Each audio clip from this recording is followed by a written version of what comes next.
He didn't just break her heart, he shattered her world into a million pieces.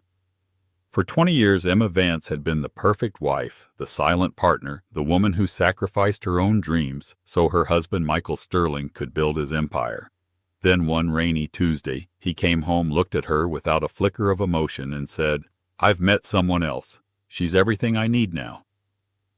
That someone was Tiffany Hayes, half her age and heir to a fortune.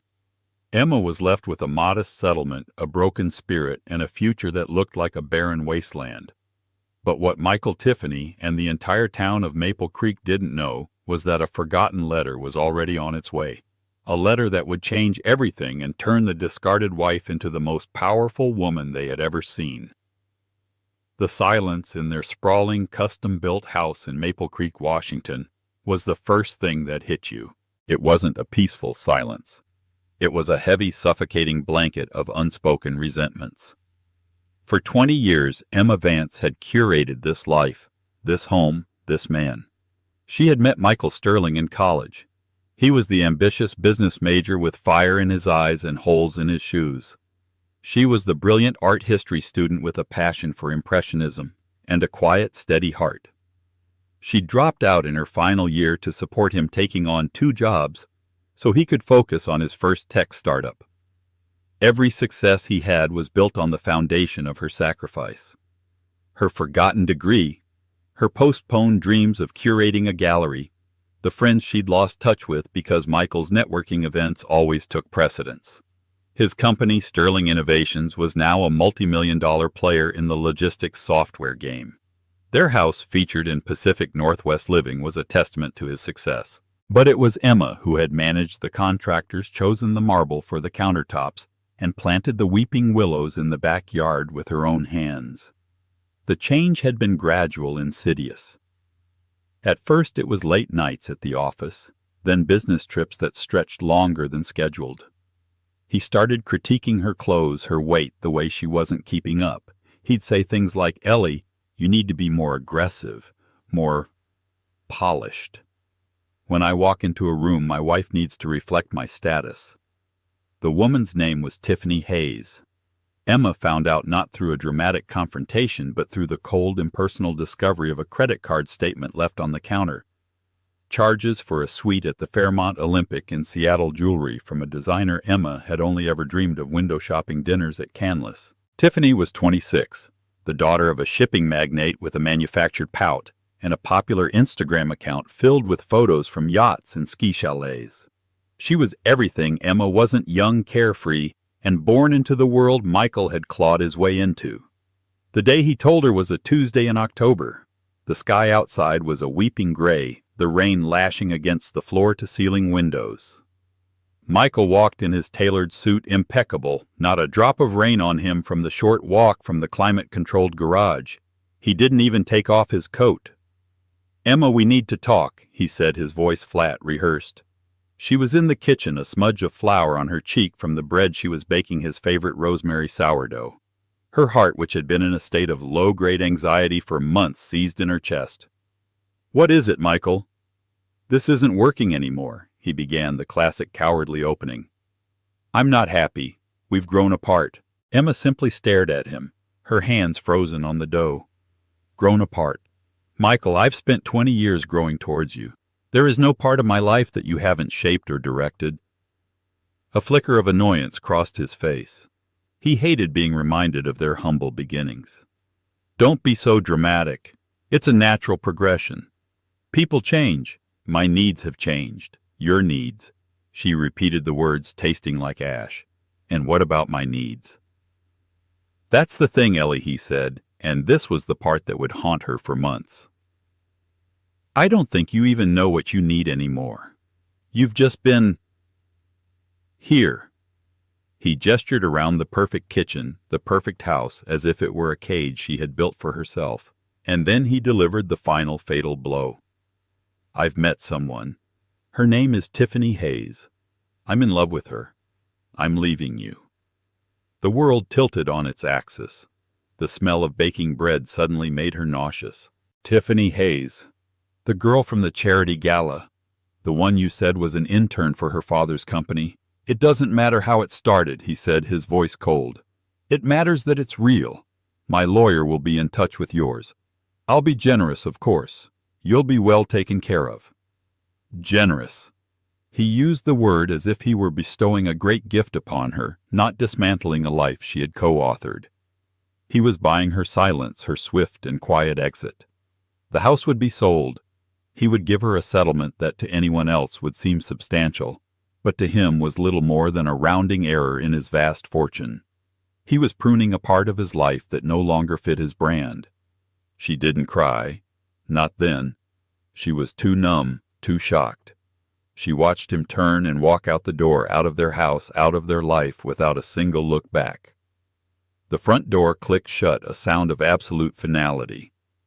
Emma stood in the silent kitchen for a long time. The only sound was the frantic beating of her own heart and the gentle ding of the oven timer announcing that the bread, his favorite bread, was done. She slowly opened the oven door, pulled out the perfectly browned loaf, and with a guttural sob that tore from the depths of her soul, she threw it against the cold marble wall, where it shattered just like her life into 100 useless pieces. The weeks that followed were a blur of humiliating logistics. Lawyers with pitying eyes, movers who handled her possessions with impersonal efficiency, and the cold, sharp sting of Maple Creek gossip. Emma saw the triumphant posts from Tiffany's Instagram account, photos of her and Michael in Paris on a private jet clinking champagne glasses. The caption on one read, "Finally found a love that matches my ambition." Power couple. Upgraded. Emma moved into a small, sterile apartment on the other side of town, a place with beige walls and a view of a parking lot.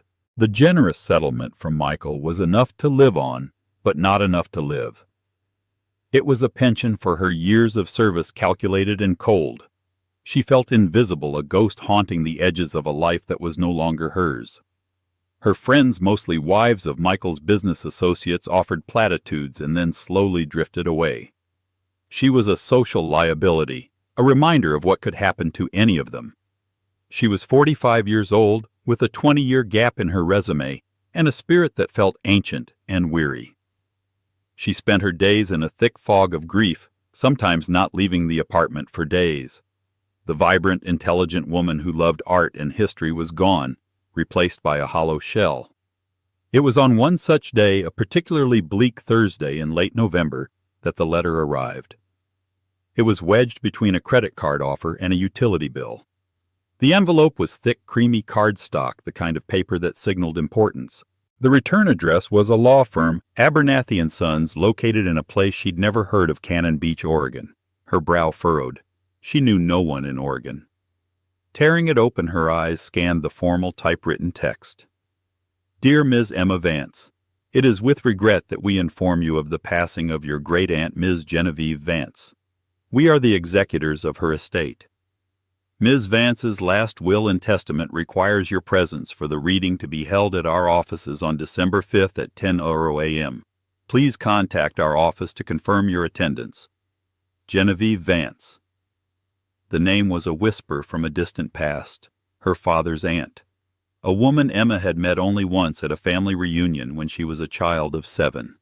She remembered a tall, imposing woman with wild silver hair pinned up with what looked like paintbrushes, eyes that sparkled with a fierce intelligence, and hands stained with flecks of cobalt blue and cadmium yellow. Genevieve was the family eccentric, the mad artist who had run away from a wealthy East Coast family in the 1950s to live a reclusive life on the Oregon coast. The family spoke of her in hushed, disapproving tones as if she were a cautionary tale. Emma assumed it was a mistake, or that her great-aunt had perhaps left her a dusty painting or a box of old books. Still, the letter was a disruption, a single unexpected stone tossed into the stagnant pond of her misery. A trip to the coast, a change of scenery. Anything was better than staring at these beige walls. She called the law firm and confirmed she would be there, her voice sounding small and unfamiliar to her own ears. The drive down to Cannon Beach was cathartic. The relentless gray of the Seattle suburbs gave way to the majestic, moody beauty of the Oregon coast. Towering pines shrouded in mist lined the highway, As she drove, the Pacific Ocean appeared vast and churning, its waves crashing against the shore with a relentless, powerful rhythm. It felt primal, cleansing. Cannon Beach was a small artistic town dwarfed by the iconic Haystack Rock rising from the surf. The law office of Abernathy & Sons was a quaint cedar-shingled building just off the main street, smelling of old paper leather and sea salt. Mr. Abernathy was a man in his late 60s with a kind, weathered face and a shock of white hair. He greeted her with a warm handshake, his eyes holding a mixture of sympathy and something else. Anticipation. "Ms. Vance, thank you for coming. I was your great-aunt's lawyer and friend for over 40 years. Please call me Emma," she said softly. "I'm afraid I didn't know her well. I'm not sure why I'm here." Genevieve was a very private woman, Mr. Abernathy said, gesturing for her to sit in a worn leather chair opposite his large oak desk. She was also quite remarkable. She specified in her will that it was to be read only to you. No other family members were to be contacted or included. This was odd. Genevieve had other relatives closer in lineage than Emma. Mr. Abernathy cleared his throat and put on a pair of reading glasses. He picked up a thick, sealed document. "All right, then. Let's proceed." He broke the seal and began to read in a formal, steady voice. There was legal jargon, clauses and subclauses. Emma's mind began to wander, thinking about the long drive back. And then he got to the section titled Bequests and Distributions. "To my great-niece, Emma Vance, a woman I met only once, but whose quiet curiosity I never forgot, and whose life I have observed from afar, has been one of quiet sacrifice. To her I leave the entirety of my estate." Emma blinked. "The entirety. I'm sorry, Mr. Abernathy, but I'm sure her estate can't be much.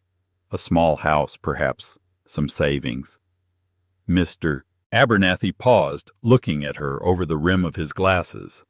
A slow smile spread across his face. "Emma," he said, his voice dropping the formal tone. Genevieve was not just a painter.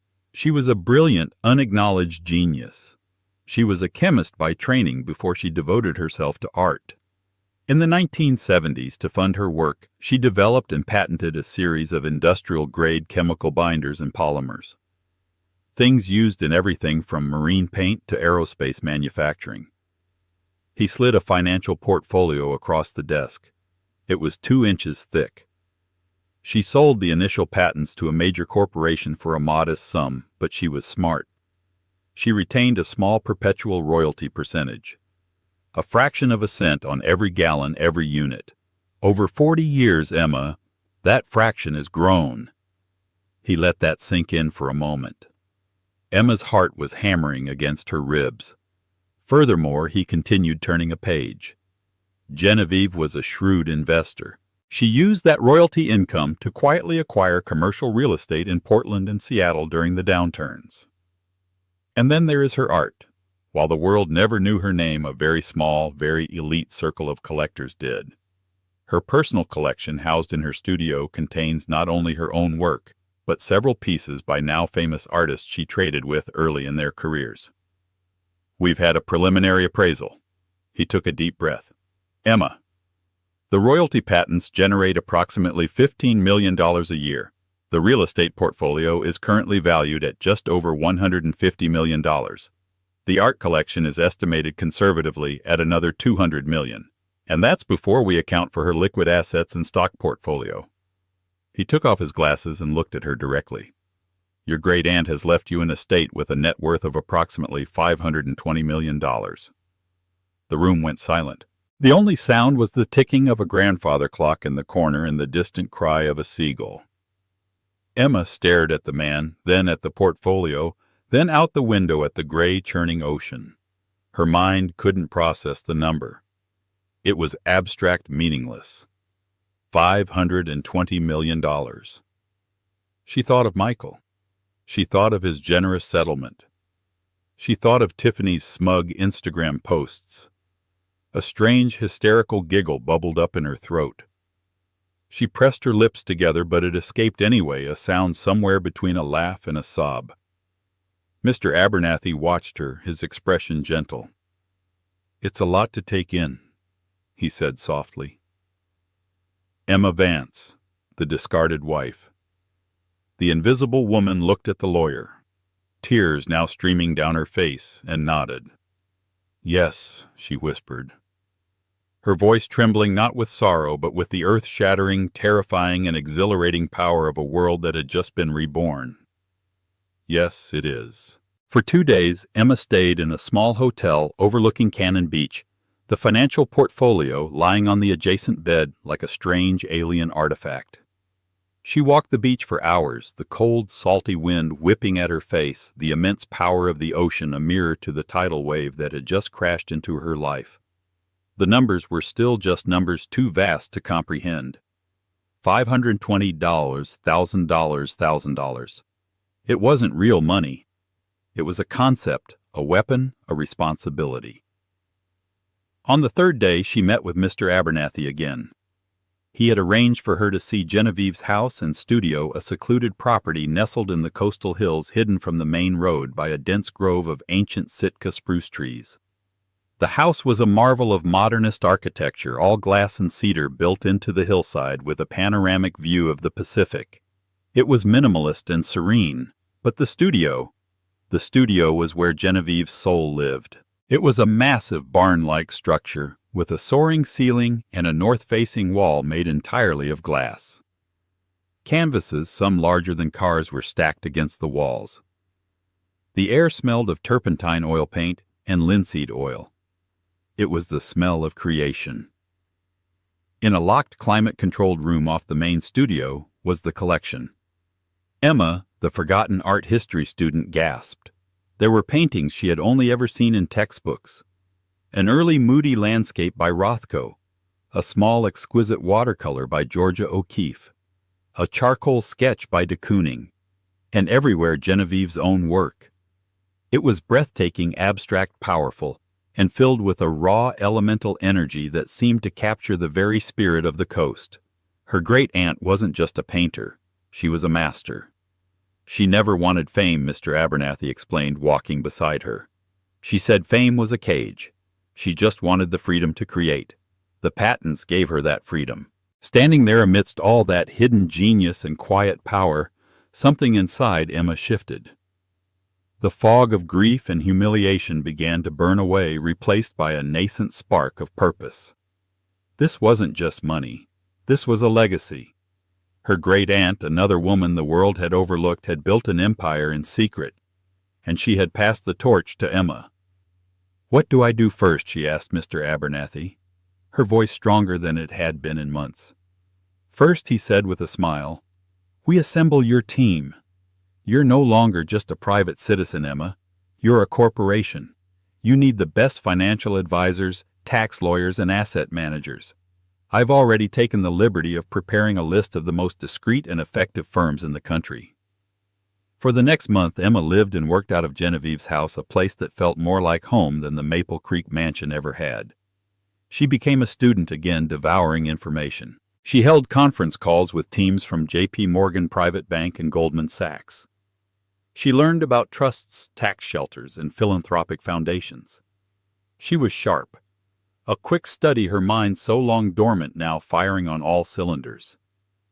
The first major decision was what to do about her old life.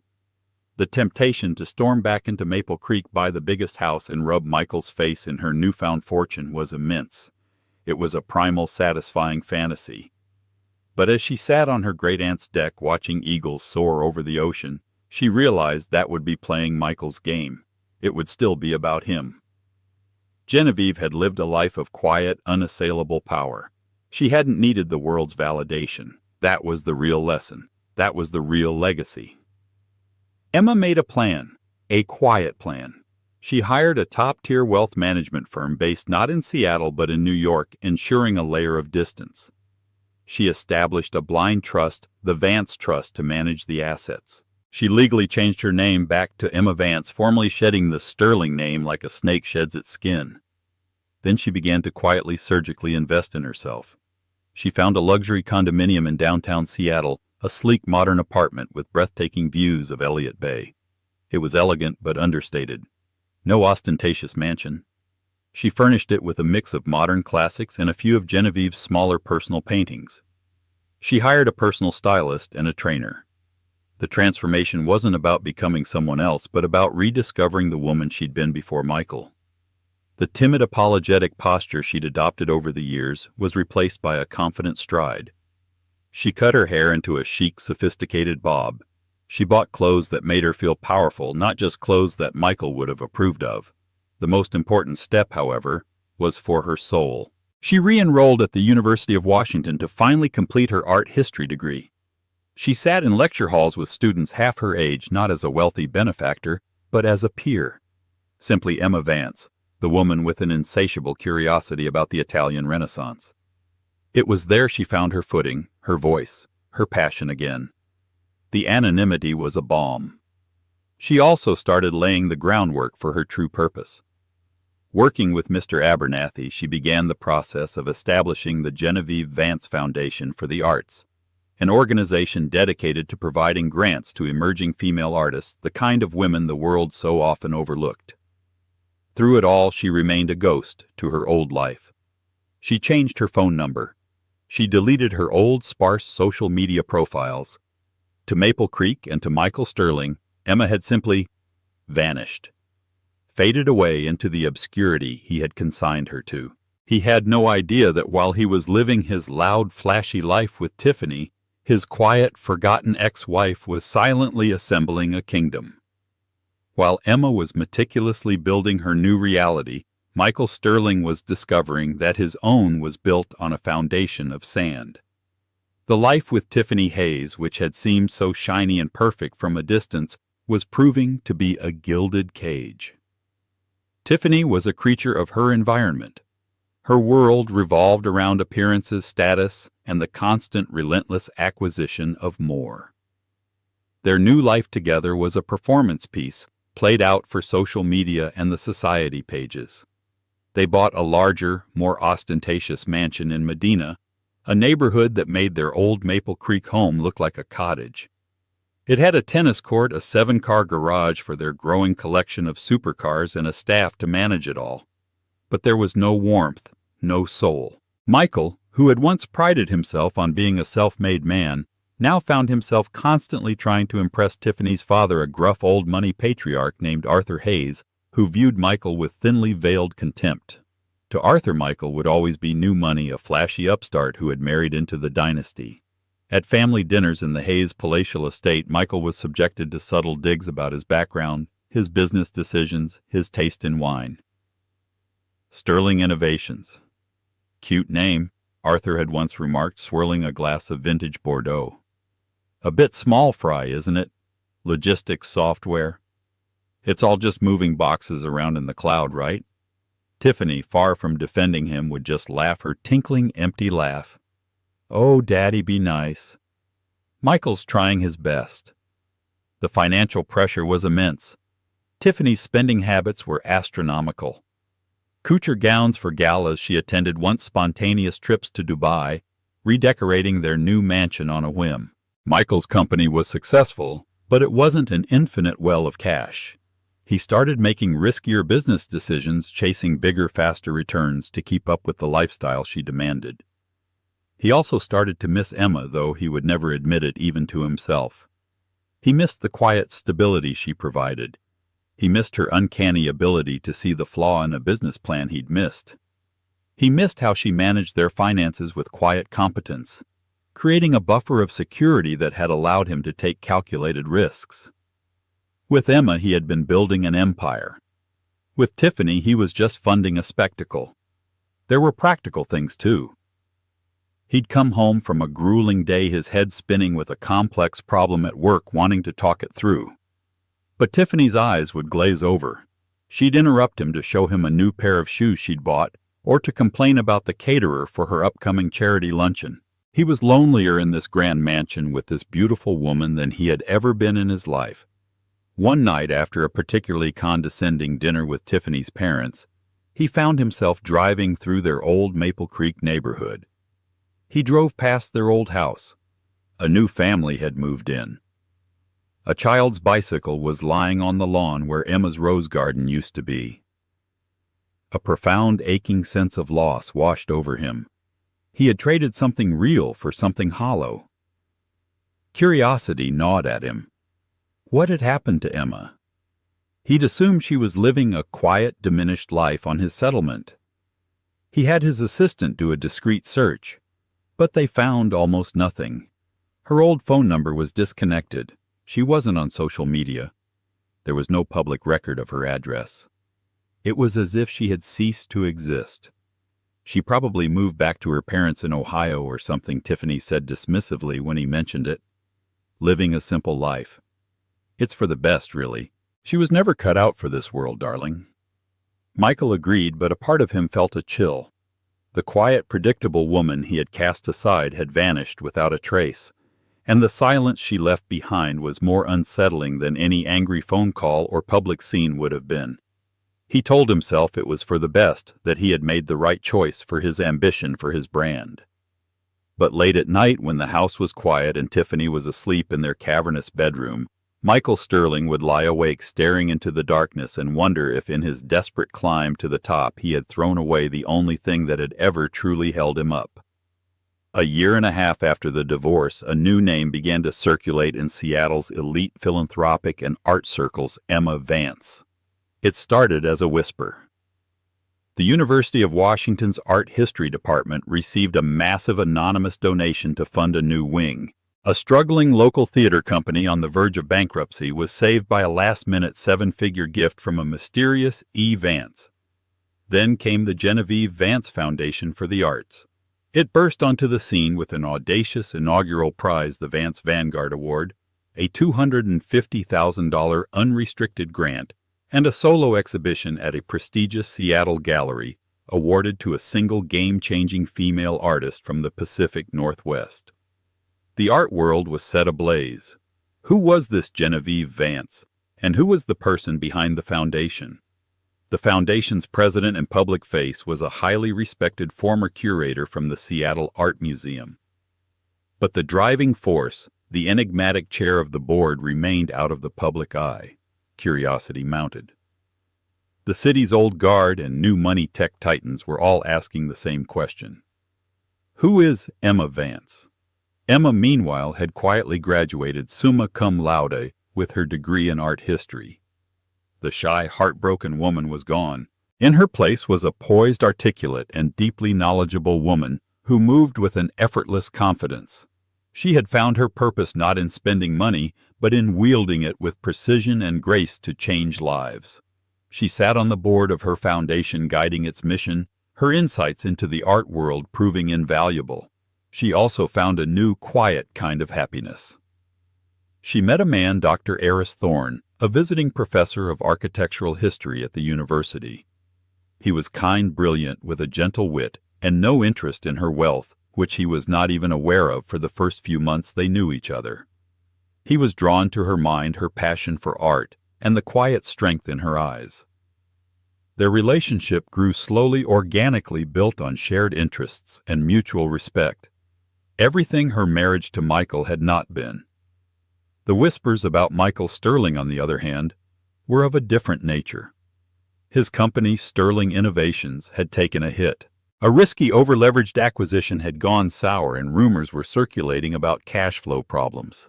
He seemed stressed, desperate, even at the few social functions he and Tiffany still attended. Their public displays of affection now looked strained, their smiles brittle. The collision of these two worlds was inevitable. It was destined to happen at the city's premier social event of the year, the Seattle Art Museum's annual gala, the Luminary Ball. It was the one event that brought together everyone: old money, tech billionaires, artists, and philanthropists. Michael and Tiffany were attending out of a sense of obligation, a need to maintain appearances despite their mounting troubles. Michael hoped to corner a potential investor to secure a lifeline for his struggling company. Tiffany was there simply to be seen, draped in a garishly expensive designer gown and diamonds that seemed to weigh her down. Emma was attending for a very different reason. The museum was honoring the Genevieve Vance Foundation as the city's most impactful new philanthropic force, and for the first time the foundation's mysterious chair, Emma Vance, had agreed to make a public appearance and accept the award. She chose her outfit with the care of a general preparing for a decisive battle. It was not a flashy ball gown, but a custom-made, exquisitely tailored evening suit in a deep emerald green silk. It was powerful, elegant, and utterly modern. Around her neck she wore a simple but stunning diamond necklace, a piece she had bought for herself from Genevieve's private jewelry collection. As she entered the gala with Eris Thorne on her arm, a hush fell over the room. People turned whispering. This was her. This was the woman who had endowed the new university wing. This was the mind behind the Vance Vanguard Award. She was radiant, poised, a vision of quiet power. And across the crowded, glittering ballroom, Michael Sterling stopped dead, a glass of champagne halfway to his lips. He stared, his mind refusing to process what his eyes were seeing. It was Emma. But it wasn't. This woman was a stranger. She was confident, serene, and surrounded by an aura of influence he could feel from 50 yards away. Tiffany followed his gaze. "My God!" She breathed, her voice a mixture of shock and venom. "Is that your ex-wife?" She looked Emma up and down, her eyes narrowing at the obvious quality of her suit, the brilliance of her diamonds. "What is she doing here? And who is that man with her?" Michael couldn't speak. His world had just been turned upside down. The mousy, discarded woman he had left behind had somehow transformed into the most commanding presence in the room. All the whispers he had heard over the past year, the mysterious philanthropist, the powerful new player in the art world, Vance, all suddenly clicked into place with a sickening thud. It was her. It had been her all along, and he, in his blind arrogance, had never had a clue. The ballroom buzzed with energy. Michael felt rooted to the spot, a cold dread creeping up his spine. He watched as the museum director, a formidable woman named Clara Bellwether, approached Emma and greeted her with the warmth and deference reserved for the most important of patrons. He saw heads of industry people he had been trying to get a meeting with for months, gravitating towards Emma's circle, their body language showing respect, even awe. "This is impossible," Tiffany hissed beside him, her perfectly manicured nails digging into his arm. "Where did she get that kind of money? Did she sue you? Did you give her more in the settlement than you told me?" The accusation hung in the air, thick and ugly. "No." Michael managed to say, his voice hoarse. "The settlement was final. This is something else." He needed to get closer to understand. He started to move through the crowd, dragging Tiffany with him, his mind racing through 100 illogical scenarios. Had she won the lottery, met, and married some reclusive billionaire? Nothing made sense. The evening's program began. After the dinner service, Clara Bellwether took to the stage. Tonight she began, her voice resonating through the grand hall. "We are here to celebrate art, and to celebrate those who ensure that art continues to thrive in our city. This year we honor a new and transformative force for good, the Genevieve Vance Foundation. In less than a year, the foundation has already redefined what it means to support our creative community." A professionally produced video played on the large screens, showcasing the artists the foundation had funded, the programs it had launched. It was impressive, slick, and powerful. "And now," Clara continued, "it is my great honor to present the Luminary Award to the visionary founder and chair of the foundation. A woman whose passion and generosity are matched only by her discretion. Please welcome for the first time publicly, Ms. Emma Vance." A wave of polite, then thunderous applause filled the room. Emma walked gracefully towards the stage, her composure absolute. She took the crystal award from Clara, smiled warmly at the audience, and stepped up to the podium. "Thank you, Clara. Thank you to the museum." She began, her voice clear and steady, amplified by the microphone. It was the same voice Michael had heard every day for 20 years, but it was imbued with a new timbre of confidence and authority. "My great-aunt Genevieve Vance believed that art was not a luxury, but a necessity. She believed that a society that does not support its artists has lost its soul. She was a brilliant artist herself, a woman who worked in obscurity, never seeking fame, only the freedom to create. This foundation is her legacy, and it is my profound honor to carry it forward." She spoke for 5 minutes, her speech elegant, intelligent, and inspiring. She spoke of the power of women's voices in the arts and the Foundation's commitment to ensuring those voices were heard. She didn't stumble. She didn't waver. She was magnificent. Michael watched, paralyzed. Every word she spoke was a testament to the woman he had failed to see, the intellect he had dismissed, the passion he had sought to extinguish. He had called her unpolished, unambitious. He had told her she didn't know what she wanted. And here she was commanding the attention of the most powerful people in the city, her purpose clear and her impact undeniable. When the speech ended, the room erupted in a standing ovation. As Emma walked off the stage, she was immediately surrounded by a throng of admirers. Michael saw his chance. He had to talk to her. He had to know. He pushed his way through the crowd, ignoring Tiffany's protests. He finally broke through the circle and stood before her. Emma. She turned. Her eyes, clear and calm, met his. There was no anger in them, no pain. There was something far worse, polite, indifferent recognition. Michael, she said, her tone as if greeting a distant, unremarkable acquaintance. I'm surprised to see you here. Ellie, I don't understand, he stammered, feeling foolish and small. All of this, the Foundation, the money. How? A small, knowing smile touched her lips. It turns out my family had a few secrets. My great-aunt was a very clever woman. Dr. Eris Thorne stepped to her side, placing a gentle hand on her arm. Emma, my love, the director of the Tate Modern, is waiting to speak with you. Emma turned to Eris, her entire demeanor softening, her smile becoming genuine and warm. It was a look she had once reserved only for Michael, and the sight of it was like a knife in his gut. She turned back to Michael. It was interesting seeing you again, she said, the dismissal in her tone absolute. I hope you have the life you wanted. And with that, she turned and walked away, absorbed back into a world that was entirely of her own making, a world where he had no place. Michael stood there frozen as the crowd swirled around him. Tiffany finally caught up her face, a mask of fury. The life he wanted, she spat, her voice a low, vicious whisper. Are you kidding me? We're on the verge of bankruptcy because of your stupid business deals, and she's standing there like a queen? You let that walk away, you idiot, you absolute blind idiot. Her words hit him harder than any physical blow. She was right. He had thrown away a diamond, convinced it was a common stone, only to see it picked up by someone else and placed in the crown it had always deserved. He had sought an upgrade, a trophy wife, and in the process, he had discarded a true partner, a hidden empress. The full, crushing weight of his colossal mistake finally landed on him, and in the middle of the glittering gala, Michael Sterling felt the first terrifying tremors of his entire world crumbling to dust. The fallout from the Luminary Ball was not a single explosion, but a slow, creeping fire that consumed every corner of Michael Sterling's life.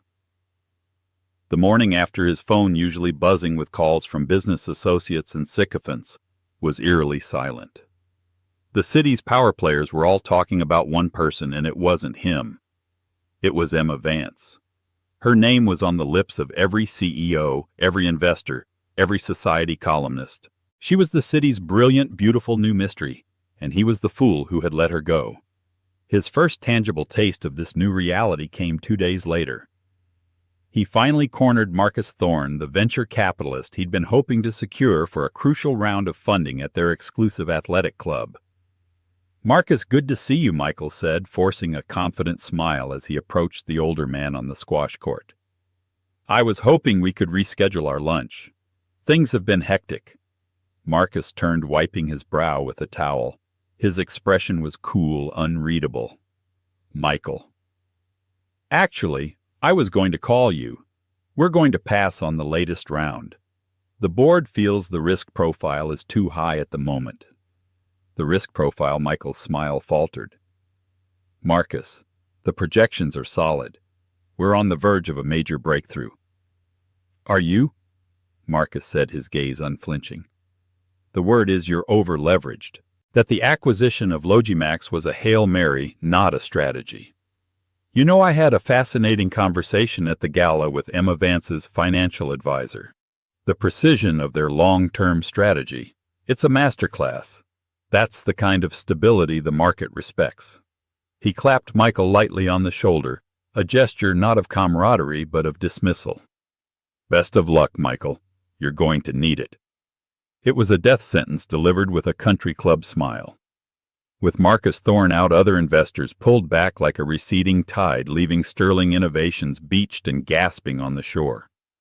The calls from his bankers began their once friendly tones, replaced with the clipped, impatient language of default. The fire spread to his home. The Grand Medina mansion, once a symbol of his arrival, now felt like a mausoleum. The silence was broken only by the sound of his and Tiffany's bitter, escalating arguments. "They're laughing at me, Michael," she shrieked during their final spectacular fight, throwing a crystal vase against the wall where a bland, abstract painting had replaced one of Emma's carefully chosen landscapes. "My friends, my parents, everyone is asking how I could be married to the man who threw away a $500 million woman for me." She said the last word with a self-loathing that she immediately redirected back at him. "You lied. You sold me a bill of goods. You're not a king. You're just a desperate little man who got lucky for a while." "I made you!" he roared back, his composure finally shattering. "You were nothing but a party girl before you met me. And you were nothing but a middle manager with bad taste before your wife bankrolled your dreams," she retorted, her words hitting their mark with surgical precision. "She was your class, your stability, your brain, and you traded her for a handbag. Well, this handbag is walking out." The next day, a team of movers arrived, dispatched by her father. They efficiently stripped the house of everything she had brought into it, which Michael realized with a sickening lurch was almost everything of value. She left him with the mortgage, the mountain of debt, and the echoing emptiness. The divorce papers filed by her father's famously ruthless legal team were a final insult, demanding a settlement that aimed to pick clean the bones of his collapsing empire. 6 months after the gala, Sterling Innovations was officially bankrupt.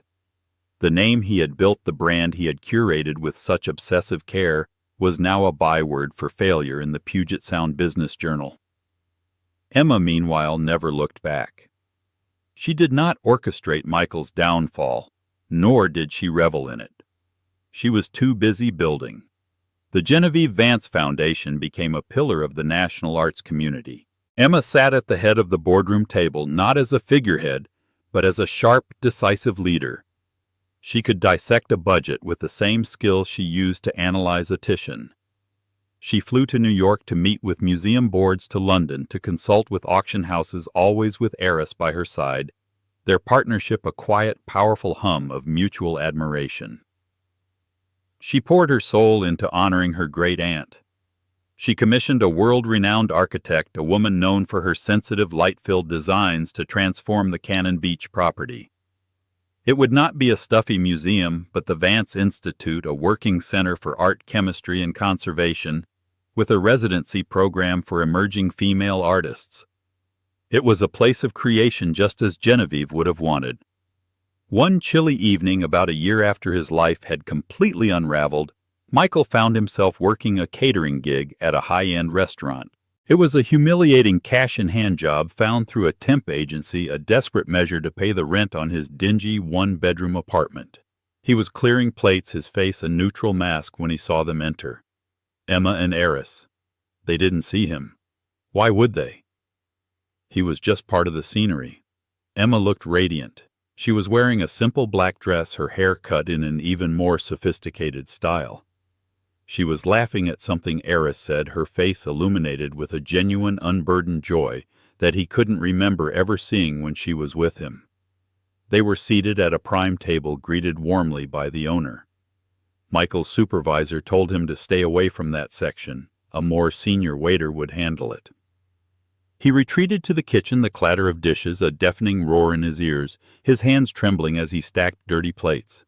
He was invisible to her, a ghost from a former life she had long since left behind.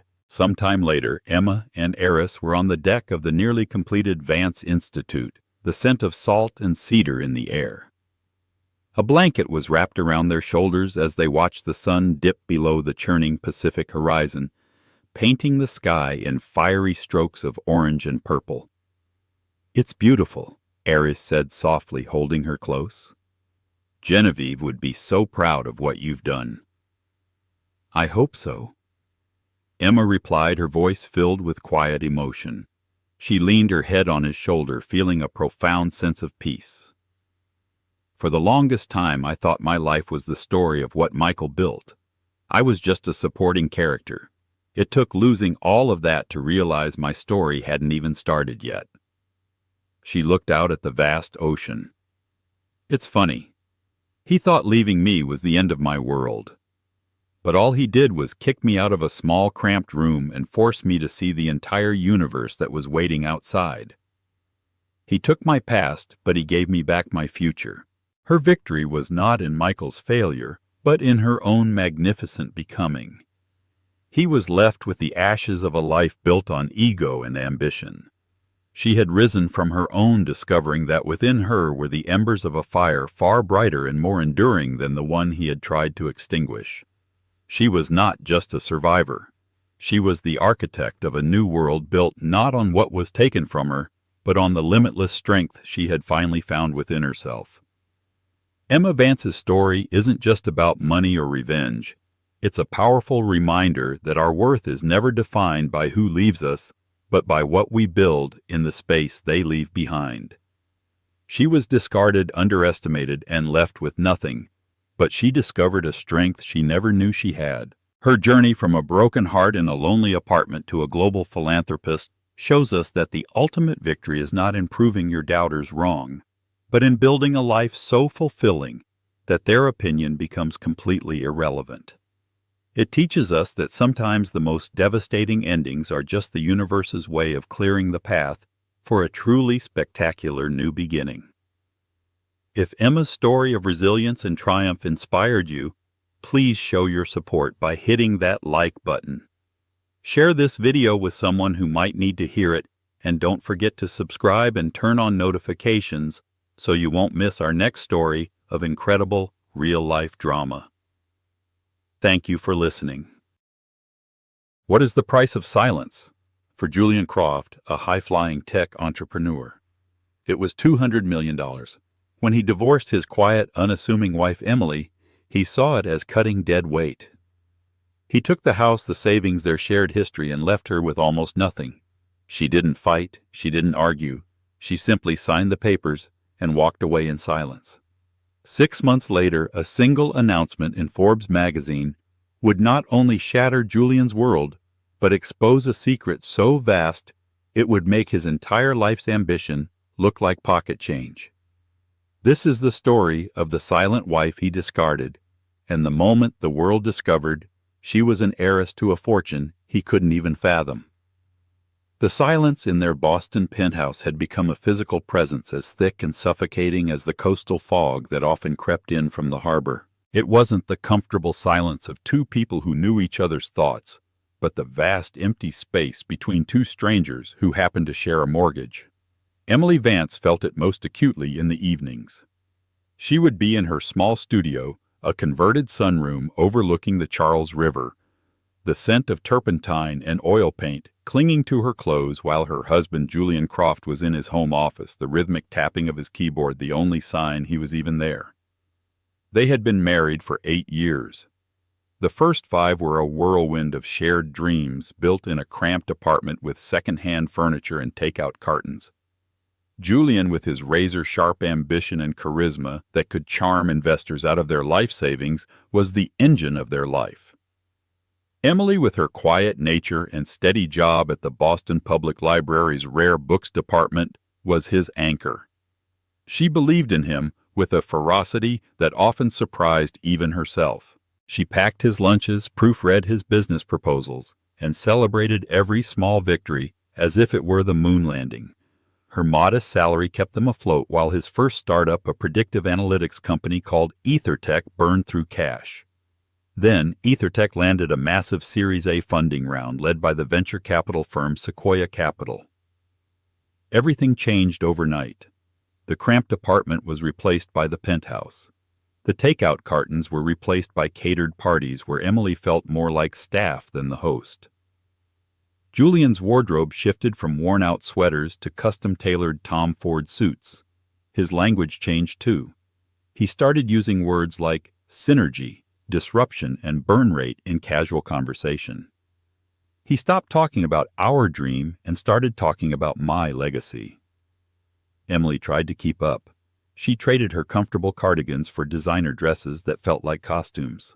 She tried to engage with his new friends, sleek, predatory men and women who sized you up by the watch on your wrist and the stock options in your portfolio. But she was an analog soul in a digital world. Her passions were the crisp scent of aging paper, the subtle shift of light in a Vermeer painting, and the quiet satisfaction of bringing a canvas to life with her own hands. These were things that couldn't be quantified, optimized, or monetized. In Julian's new world, they were worthless. The dismissal was gradual at first. He'd call her work at the library a cute little hobby. He'd glance at her paintings and say, "That's nice, Ellie," before immediately changing the subject to EtherTech's latest valuation. The final, sharpest cut came 6 months before the end. She had spent a year working on a portrait of him from their early days, capturing the hunger and hope in his eyes. She unveiled it for their anniversary, her heart pounding with a mixture of pride and vulnerability. Julian stared at it for a long, silent moment. She saw a flicker of something in his eyes, recognition, perhaps even regret, before it was extinguished, replaced by a cool, appraising gaze. "It's good," he said, the word hanging in the air like a poorly executed note. "But it's not the right image. It's not who I am anymore. We need something more aspirational for this space. Something by a known artist. It's about brand alignment." He didn't see a gift of love. He saw a branding conflict. That was the moment Emily knew her husband was gone, replaced by the CEO of EtherTech. The man she had married was now just a ghost in a photograph she herself had painted. The woman who replaced her was named Savannah Sterling. Emily didn't know her name at first, only the signs of her existence. The scent of a different perfume on his suits, the late-night board meetings that stretched until 3 a.m., the way he guarded his phone as if it were a state secret. Savannah was everything Emily wasn't. She was the COO of a rival tech firm, a fixture on Boston's social scene, and she looked perfectly at home in the glossy pages of a magazine. Julian wasn't just having an affair. He was upgrading. The end came on a Tuesday. It was raining, a relentless, miserable downpour that matched the mood inside the penthouse. Emily was cataloging some newly acquired 18th century manuscripts for the library, finding solace in the careful, precise work. Julian walked in not in his usual suit, but in expensive athleisure wear that screamed, "I just came from a session with my personal trainer." He didn't sit down. He stood by the floor-to-ceiling windows, a silhouette against the gray, churning sky. "Emily," he began, his voice devoid of any emotion, "this isn't working." She didn't look up from her work, her fingers tracing the faded ink of a long-dead poet. "I know." Her quiet acceptance seemed to unnerve him. He had clearly rehearsed for a fight, for tears, for pleas. He was prepared for a scene, not this heavy, resigned calm. "I've been thinking about it for a while," he continued, gaining momentum. "We've grown apart. We want different things. I'm on a trajectory that requires a different kind of partner, someone who understands the pressures, the networking, the world I live in." Someone like Savannah Sterling, Emily thought, but she said nothing. "I've spoken to my lawyer," he said, the words now coming quickly, clinically. "Marcus Thorne. He's the best. He'll draw up the paperwork. I want this to be amicable. Clean. I'm prepared to be generous." Emily finally looked up. Her eyes, the color of a stormy sea, met his. There was no anger in them, only a profound, bottomless sadness. "What is your definition of generous, Julian?" He shifted his weight, uncomfortable under her direct gaze. "I'll let you keep your car, and I'll provide a settlement, Say $50,000. To help you get on your feet. Find a new place. It's more than fair considering you haven't contributed financially in years. The cruelty of the statement was breathtaking. The years she worked to support them, the inheritance from her parents she had poured into his first failed venture, the emotional labor of holding their life together, all erased. In his mind, her contribution had a zero balance. She stood up, her movements slow and deliberate. She walked over to her easel where the portrait of the younger hopeful Julian still stood, covered by a white sheet. She didn't say a word. She simply looked at the shrouded painting, then back at the stranger standing by the window. "Fine," she said, her voice barely a whisper. "Have your lawyer send the papers." Julian looked relieved, almost giddy. The final obstacle to his new life had crumbled with barely a whisper of protest. He had expected a war. Instead, he got a surrender. He saw it as weakness, as a confirmation that he was right to discard her. He had no idea that her silence wasn't weakness. It was a judgment. The offices of Marcus Thorne Esker were a monument to aggressive litigation. Located on the 45th floor of the Prudential Tower, the space was a symphony of chrome black leather and glass, offering a panoramic view of a city that Julian felt he was on the verge of conquering. Thorne himself was a reflection of his environment, sharp, expensive, and with the predatory stillness of a shark. Julian sat on one side of the vast mahogany table, radiating impatience. He checked his Patek Philippe watch every few minutes. He had a lunch meeting with a potential investor from Bain Capital. This divorce was just an administrative task he needed to clear from his schedule. Emily sat opposite him, accompanied only by a court-appointed legal aide, a young, earnest woman named Sarah who looked thoroughly intimidated by the setting. Emily, by contrast, seemed utterly unfazed. She was dressed in a simple gray dress, her long brown hair tied back in a neat bun. She looked like a librarian who had taken a wrong turn and ended up in a corporate boardroom, yet she possessed a composure that was unnerving. Marcus Thorne cleared his throat, a sound like gravel being sifted. "Mrs. Croft, or soon-to-be Ms. Vance again." He began, a condescending smirk playing on his lips. "We have here the final divorce settlement. As you'll see, my client, Mr. Croft, has been exceptionally generous." He pushed a thick document across the table. Sarah, the legal aide, began to flip through it, her brow furrowed in concentration. Julian leaned forward. "Look, Ellie, let's just get this over with. I've given you what we discussed. The $50,000 you keep, the Honda, your personal items. Everything else, the penthouse, the investment portfolios, the art collection, the savings remains with me. It's a clean break. The business is mine, I built it. It's straightforward." Sarah looked up from the papers, her eyes wide with disbelief. "Mr. Thorne, this isn't a settlement, it's a capitulation. Under Massachusetts law, marital assets are to be divided equitably. Mrs. Croft is entitled to a significant portion of EtherTech's valuation, the value of this property, and substantial alimony. We're talking millions. $50,000 is an insult." Thorne chuckled, a low, dismissive sound. "Your client was a librarian, not a business partner. EtherTech's success is a result of Mr. Croft's genius and hard work, period. We are prepared to argue in court that her contribution was negligible. A drawn-out legal battle will be unpleasant and expensive." He directed his gaze at Emily. "We'll dig into every aspect of your life. Are you sure you want that?" The threat was clear. They would paint her as a gold digger who contributed nothing, and they would use Julian's vast resources to bury her in legal fees until she was bankrupt. Julian added his own touch. "Don't be difficult, Emily. Take the deal. It's the smart play. You can't afford to fight me." All eyes turned to Emily. Sarah looked at her, pleading with her to let her fight. Julian looked at her with a mixture of pity and annoyance. Thorne looked at her with the confidence of a man who had never lost. Emily picked up the pen. Her hand was perfectly steady. She looked past Julian, past his lawyer, out the window at the sprawling city below. She had walked these streets with him when he had nothing but a dream. She had believed in that dream more than he did. And now, in this sterile room, that dream was being used as a weapon to erase her. She didn't look at the clauses divvying up their life. She didn't look at the paltry sum offered in exchange for her silence and her past. She didn't look at the man she had once loved. She simply turned to the last page and signed her name, Emily Vance. A collective breath was released in the room. Julian's relief was palpable. He stood up, smoothing down his suit jacket. Good, that's settled. Marcus, send over the final confirmation. He didn't offer a handshake or a final word to Emily. He simply turned and walked out of the room, his phone already pressed to his ear, moving on to the next more important transaction.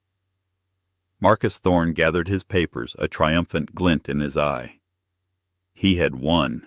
Another easy, brutal victory. My assistant will validate your parking, Ms. Vance. He said the formality, a final dismissive jab. Once they were gone, Sarah turned to Emily, her face a mask of frustration and bewilderment. Why? Why would you do that?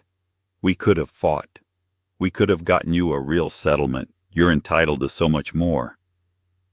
Emily finally looked at the young lawyer, and for the first time a small, sad smile touched her lips.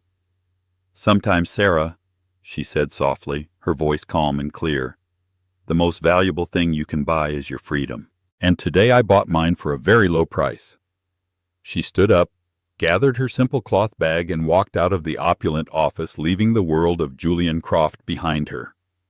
As the elevator descended, she didn't feel loss or defeat. She felt a strange, quiet lightness. The weight of his ambition, of his judgment, of their decaying marriage was finally lifted. She moved into a small one-bedroom apartment in Cambridge, not far from Harvard Square. It was worlds away from the penthouse. The floors creaked, the heating was temperamental, and the view was of a brick wall. And she had never been happier. She filled the space with books, with canvases, with the smell of fresh coffee and the sound of classical music. She took on extra shifts at the library, finding comfort in the hushed, sacred atmosphere. Her old friends, the few who weren't merely Julian's contacts, called, bewildered. Are you okay? They'd ask. We heard what he did. It's criminal. I'm fine, Emily would reply. And the surprising thing was, she meant it. I'm starting over. She was free. She had her books, her art, and her name. To everyone who knew the story, Emily Vance was a tragic figure, a fool who had let a rich, powerful man walk all over her. She had been given a choice between a fight and erasure, and she had chosen erasure. No one understood that in her silence she wasn't surrendering a fortune. She was reclaiming her soul.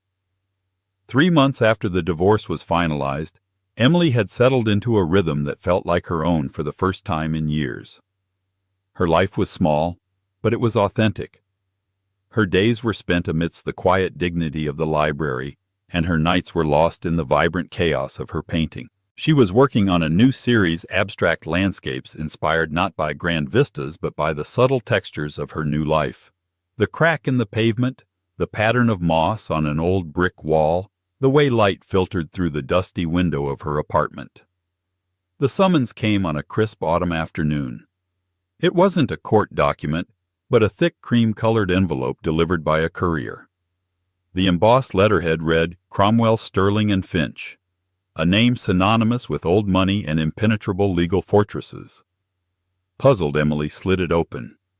The letter was brief and formal. It requested her presence at their New York City office at her earliest convenience regarding the estate of her maternal grandfather, Arthur Vance. Emily's heart seized. Arthur Vance. The name was a ghost from a life she had long since buried. He was a titan. A reclusive billionaire who had built his empire, Vance Global Holdings, in the shadowy, unglamorous worlds of industrial shipping and rare mineral mining. He was a man of iron will and rigid principles who lived in a sprawling, isolated estate in upstate New York. He was also the man who had disowned her. When Emily had announced her intention to marry Julian Croft, a charming, ambitious nobody with no family name and no money, Arthur had been apoplectic. He had summoned her to his Gothic mansion, a place that always smelled of old leather and disapproval.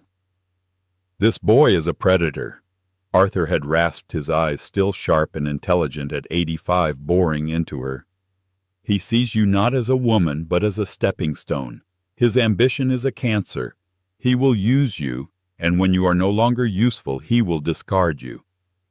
You don't know him, grandfather. Emily had argued, her voice trembling with defiance. He loves me. We're building a life together. You are a Vance, he had thundered.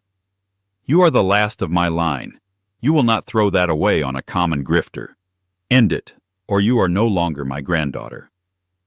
Emily, blinded by love and a youthful desire to forge her own path, had chosen Julian. She had walked away from Arthur, from the Vance name, and from the suffocating weight of his expectations. In the 9 years since that day, they had not spoken a single word. He never acknowledged her existence, and she, out of pride and a genuine belief in the life she was building, never reached out. Now he was dead. A week later, she found herself in a wood-paneled office in Manhattan that looked more like a private club than a law firm. The man who greeted her was named Mr. Abernathy, a partner at the firm whose family had been managing the Vance estate for 3 generations. He was in his late 60s, with a kind face and solemn eyes. "Ms. Vance," he said, gesturing for her to sit. "Thank you for coming. I was your grandfather's personal attorney, and I'd like to think his friend. I'm sorry for your loss." "To be honest, Mr. Abernathy, I lost him a long time ago," Emily said quietly. "I'm not even sure why I'm here. I assume there are some papers to sign, formalities." Mr. Abernathy folded his hands on his large desk. "Your grandfather was a complicated man, stubborn, proud. He never forgave easily. He watched your life from a distance, you know." This surprised Emily. "He did. He had a private investigator provide him with monthly reports." Abernathy confirmed. "He knew about your husband's company. He knew about its success. And he knew about the divorce." Emily felt a flush of shame. So her grandfather had seen his prediction come true. He had watched her get discarded just as he said she would. The divorce was finalized on May 12th. Abernathy continued, consulting a file. "Your grandfather passed away on May 15th. The timing was startling. 3 days. He made a change to his will on the morning of May 14th. Mr. Abernathy said, his voice dropping slightly. "A final change." He slid a heavy bond document across the desk. It was Arthur Vance's last will and testament. "He had a previous will drafted the day after you married Mr. Croft. In it, he left his entire fortune to a variety of charitable trusts. You were explicitly written out." "I expected as much," Emily murmured. "This new will," Abernathy said, tapping the document, "renders that one null and void. He wrote it himself with me as a witness. He was lucid, and he was for the first time in 9 years quite clear about his intentions." He paused, letting the gravity of the moment settle in the silent room. "Ms. Vance," he said, looking her directly in the eye, "Arthur Vance has named you as the sole heir to his entire estate. This includes his liquid assets, his property portfolio, his art collection, and most significantly, his 100% controlling stake in Vance Global Holdings." Emily stared at him, the words failing to compute.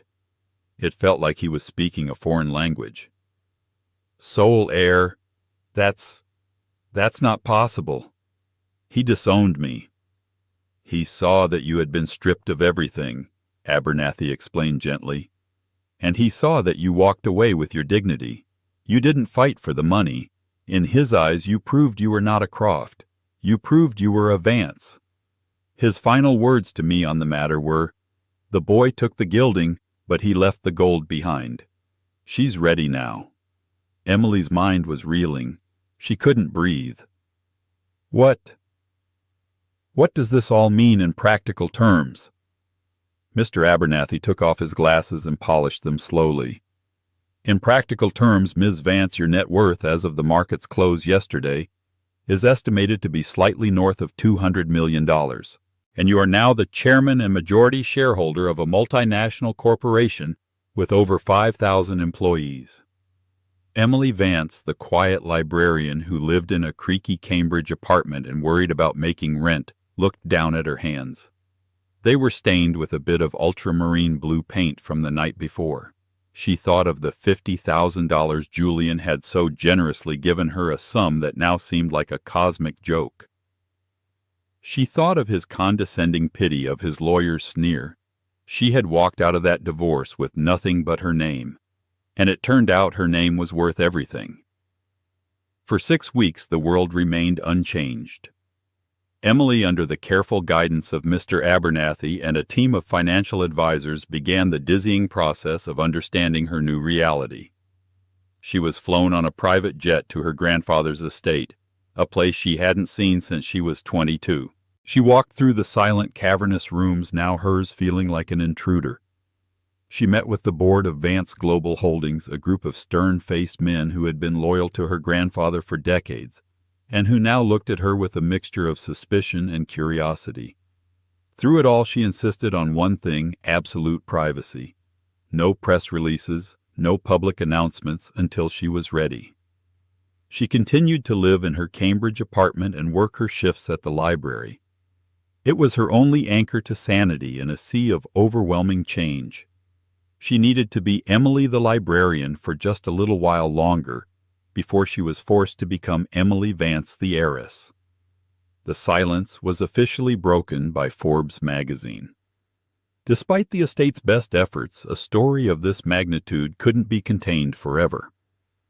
A journalist known for his deep dives into the world of old money pieced it together. The headline on their website, published on a crisp October morning, was simple and devastating. The reclusive titan, Arthur Vance's secret heir, is a Boston librarian. His granddaughter, Emily Vance, inherits 200 Memplus empire. The article was thorough. It detailed Arthur Vance's storied career, the immense and quiet power of his company, and the shocking third-act twist of his will. It mentioned his estrangement from his only granddaughter, and most pivotally, it mentioned her recent quiet divorce from rising tech CEO Julian Croft. The journalist didn't need to add commentary. The timeline told the entire story. She was divorced in May, left with next to nothing. Her grandfather died days later. She was now one of the wealthiest women in the country. The aftershock hit Julian Croft's world like a seismic event.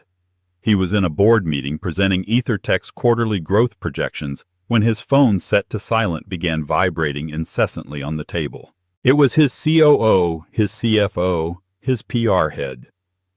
He ignored them, annoyed at the interruption. Then Marcus Thorne, his lawyer, sent a text in all caps.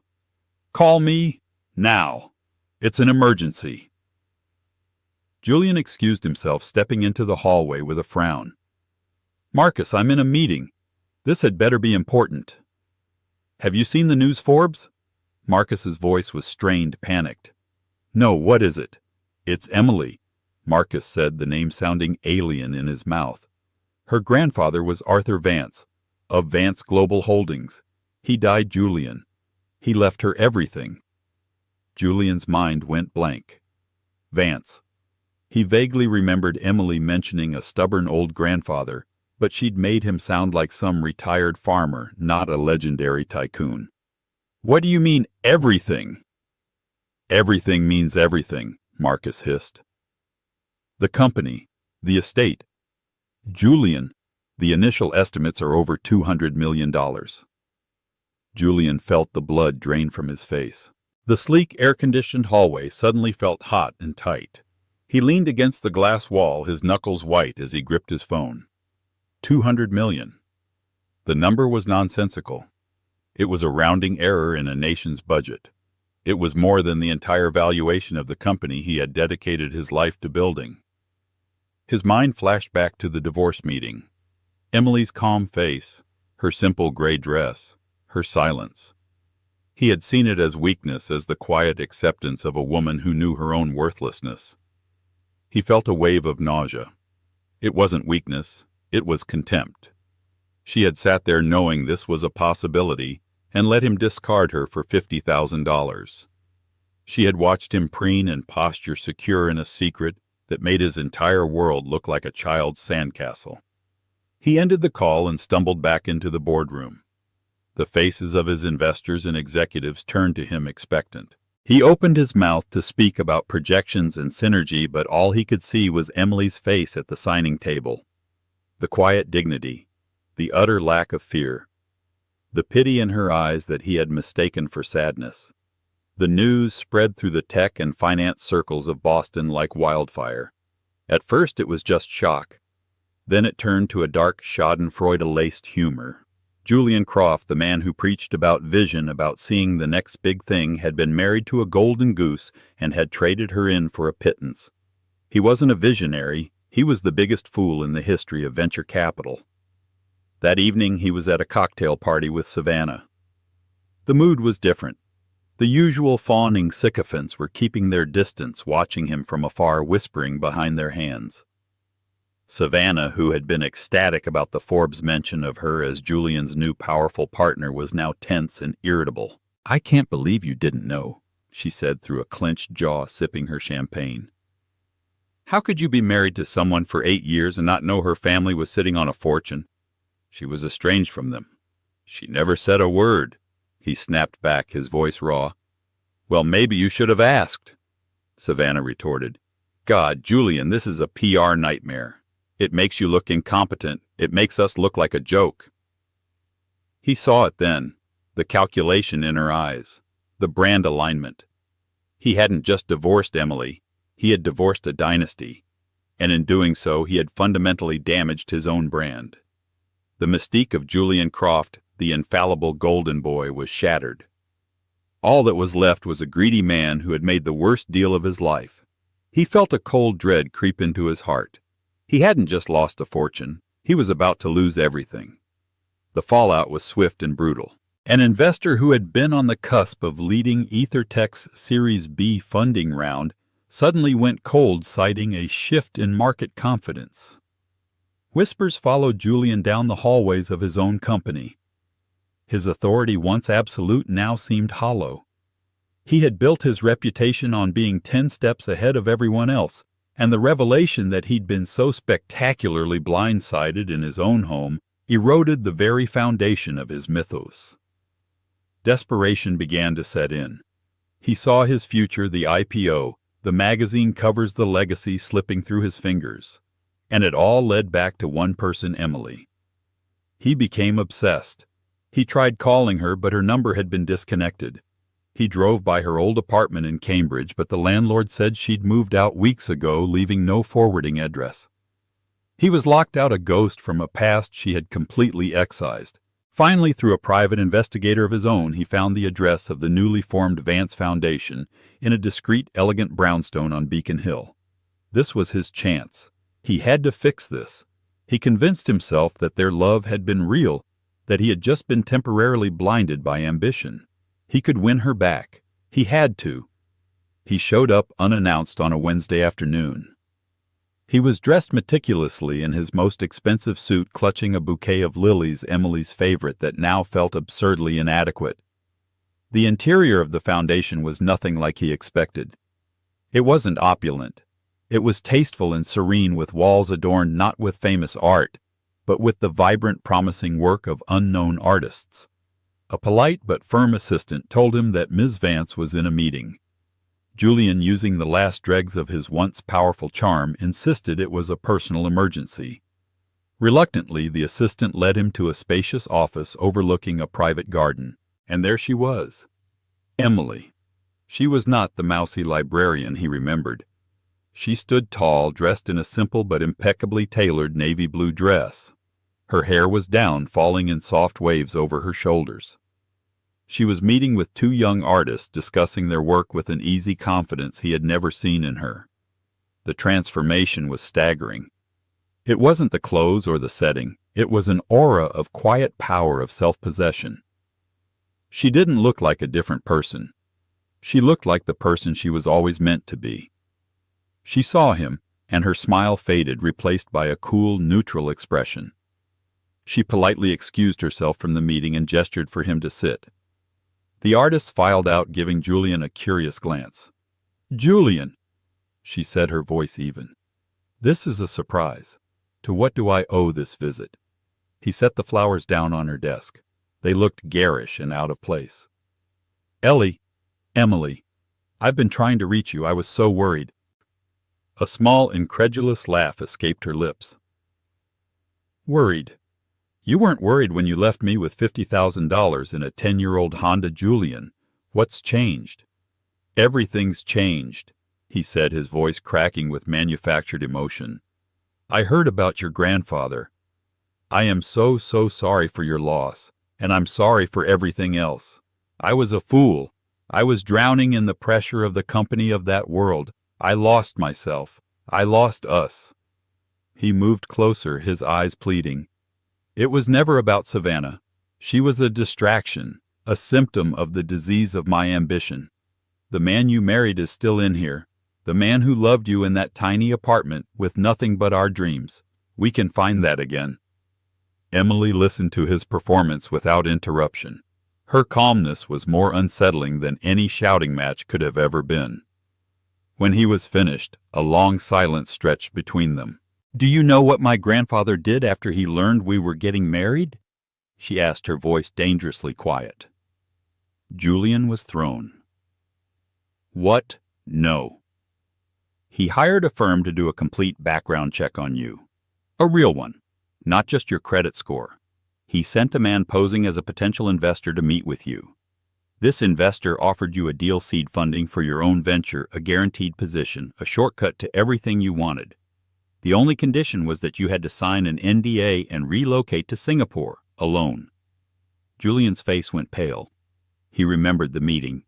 A man named Mr. Peterson.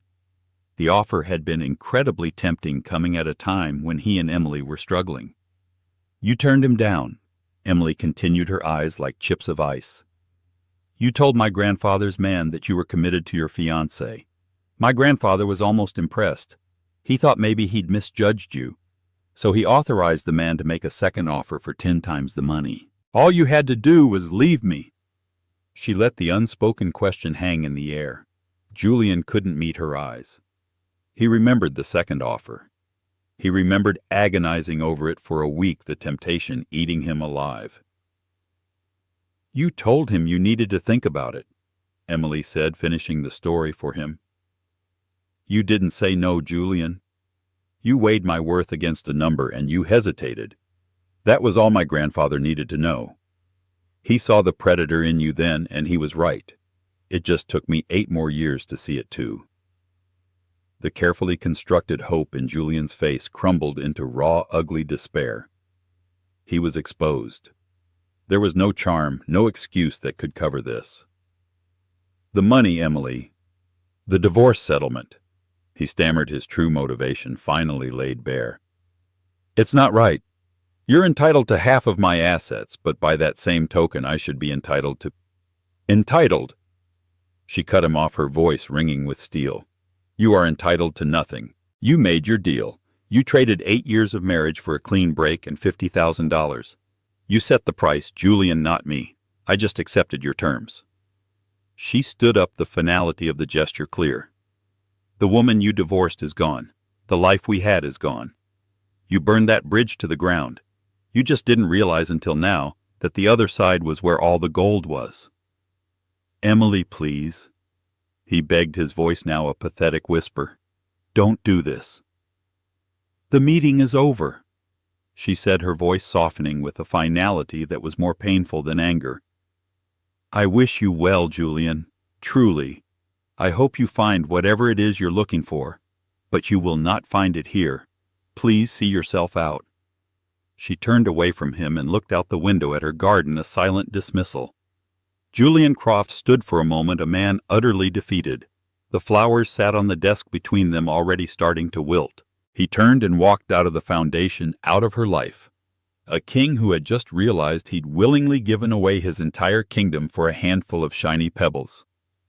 Julian's retreat from the Vance Foundation was not just a walk of shame. It was the beginning of his complete unraveling. Emily's story about her grandfather's test played on a loop in his mind. It recontextualized his entire life. His success felt fraudulent, his ambition pathetic. He had always seen himself as a master strategist, a player of the long game. Now he knew the truth. He had been a pawn in a game so large He hadn't even been aware he was playing. The world he had built, EtherTech, began to fracture. The story of his divorce, once just gossip, was now a business legend, a cautionary tale about greed and spectacular misjudgment. Investors grew wary. If Croft's judgment was so flawed in his personal life, how could they trust his vision for the company? His employees, who had once revered him, now looked at him with a mixture of pity and contempt. The energy in the office, once electric with possibility, became sluggish and fearful. His relationship with Savannah Sterling was the next casualty. She was a creature of power and perception, and Julian was now radiating weakness. Their arguments became more frequent and vicious. "The B-round funding is falling apart, Julian," she yelled at him one night in the penthouse that now felt like a gilded cage. "My contacts are avoiding my calls. Your mess is starting to stick to me." "So it's all about you," he shot back, his nerves frayed. "You never gave a damn about me, only about what being with me could do for your career." "Of course it's about my career," she admitted with shocking candor. "Just like it was about yours. That was the deal. We were a power couple, but you're not powerful anymore. You're a punchline. I can't be with a punchline." She left a week later. There was no tearful goodbye, just a note on the kitchen island and an empty space in the closet where her designer clothes used to be. She was seen 2 weeks after that on the arm of a rival tech CEO, laughing at a charity gala. She had upgraded just as Julian once had. The symmetry was poetic in its cruelty. With his personal life in shambles, Julian threw himself into saving his company. He worked 18-hour days fueled by caffeine and desperation. But he was making mistakes. He pushed his team too hard, made risky financial bets, and alienated key partners with his increasingly erratic and aggressive behavior. He was trying to force the company's valuation to a point where he could prove to the world and to himself that he didn't need Emily or her family's money. The final blow came from within. A group of his senior engineers, disillusioned with his leadership and poached by a competitor, resigned en masse. They were the heart of EtherTech's innovation. Without them, the company's proprietary algorithm was just a ghost in the machine. The news leaked and the company's value plummeted. The Series B funding didn't just fall apart, it evaporated. Within 6 months of the Forbes article, Julian was forced by his board to step down as CEO. He retained a small portion of his stock, now worth a fraction of its peak value. The penthouse was sold to cover the company's debts. He who had once stood at the pinnacle of Boston's elite found himself renting a small, sterile apartment in a corporate complex in the suburbs, a place with no character and no history. One evening, sitting alone amidst his packed boxes, he saw a news segment on television. It was about the Vance Foundation's first major initiative, a multi-million-dollar grant to digitize and preserve the Boston Public Library's entire rare books collection. There was Emily speaking to the press. She was articulate, poised, and passionate. She spoke of the importance of preserving history, of making knowledge accessible to everyone. She looked happy. She looked fulfilled. She looked like she hadn't thought about him in months. He was nothing to her, not a source of anger, not a regret, not even a memory. He was just a line item in her past, a closed chapter in a book she had long since finished reading. The $50,000 he had given her felt like the most pathetic and ironic gesture in human history. He had tried to buy her silence and compliance, and instead he had paid a pittance for his own damnation. He finally understood the full scope of his loss. It wasn't just the $200 million. He had lost the woman who had believed in him before anyone else, the one person who had loved the man, not the CEO. And he had traded her for an empire of glass that was now shattered at his feet. A year after the divorce, the name Julian Croft had faded into a cautionary anecdote told over drinks in Boston's financial district.